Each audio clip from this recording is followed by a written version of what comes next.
Den her figur, den viser hele menstruationscyklusen hos en pige eller kvinde, om man vil. En menstruationscyklus, den varer i gennemsnit 28 dage, men den kan altså variere fra 21 til 35 dage. Typisk så opdeler man den her menstruationscyklus i 4 faser. Menstruationen, follikelfasen, ægløsningen og lutealfasen. I menstruationsfasen, der har man jo selvfølgelig sin menstruation. I follikelfasen, der modnes folliklen.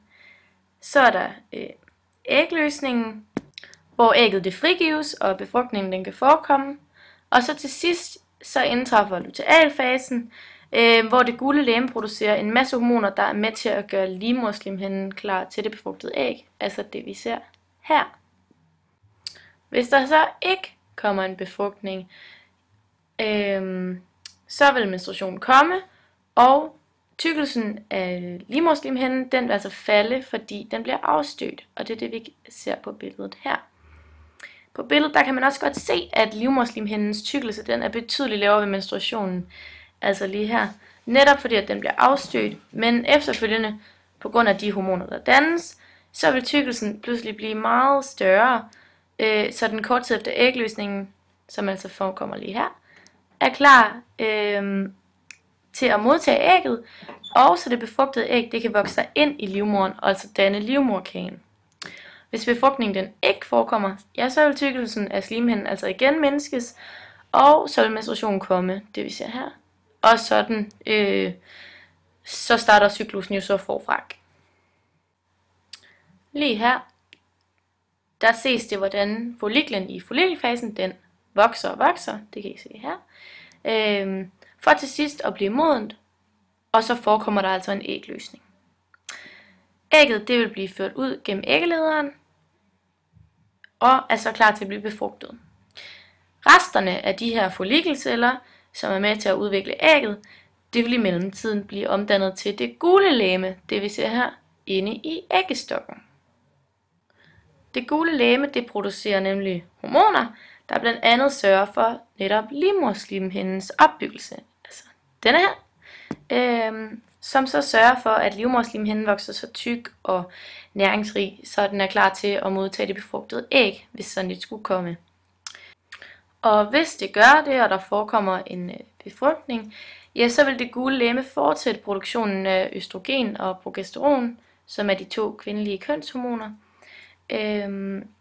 Og dermed så vil livmoderslimhinden, den vil så opretholdes, altså den vil opretholde sin tykkelse. Hvis der ikke kommer en befrugtning, så dør og forsvinder det gule legeme langsomt i løbet af 14 dage, og det er det, vi kan se her. Det medfører, som følge af mangel på hormonerne, det gule legeme før produceret, et dyk i hormonniveauet, som vi også kan se her. Begge to, både østrogen og progesteron. Og derfor så frastødes livmoderslimhinden, og der kommer altså en menstruation. Styringen af de her hormoner, de forekommer op i hjernen, her, et sted, der hedder hypotalamus.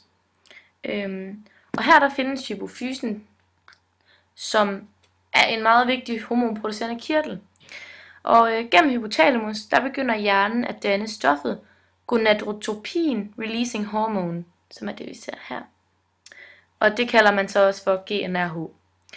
Det her stof, det påvirker hypofysen til at danne kønshormonerne FSH, follikelstimulerende hormon, og LH, luteiniserende hormon.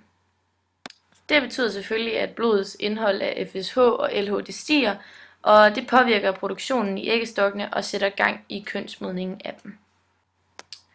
FSH det stimulerer både folliklernes vækst, og når de vokser, ja, så produceres der altså østrogen. Østrogen den har bare en negativ feedback på FSH-koncentrationen, som så vil falde til sidst i follikelfasen, som man kan se her. Det betyder så, at dannelsen af nye follikler de ikke kan finde sted i resten af cyklusen på grund af det lave indhold af FSH. På trods af det, ja, så stiger østrogenniveauet altså stadigvæk stadigt, fordi der stadig er FSH i blodet. Og det har så, østrogenen har så en positiv feedback på hypotalamus, fordi østrogenniveauet stiger, og det får så hypotalamus til at udskille GnRH igen. Og det resulterer så i det her tilfælde i en enorm udskillelse af LH, som så resulterer i, at folliklen den brister, og der forekommer en ægløsning. Og det ses jo også her, at det er lige ved ægløsningen, der topper mængden af LH i blodet altså. Samtidig så kan vi også godt se, at niveauet af østrogen det begynder at falde, og det er jo altså netop fordi, at der forekommer en faldende mængde FSH. Grunden til den lille stigning, der forekommer her, det er jo, at når hypotalamus den udskiller GnRH, så får den også hypofysen til at udskille en lille smule FSH, der bare sammenlignet med den store mængde LH ikke er ret meget.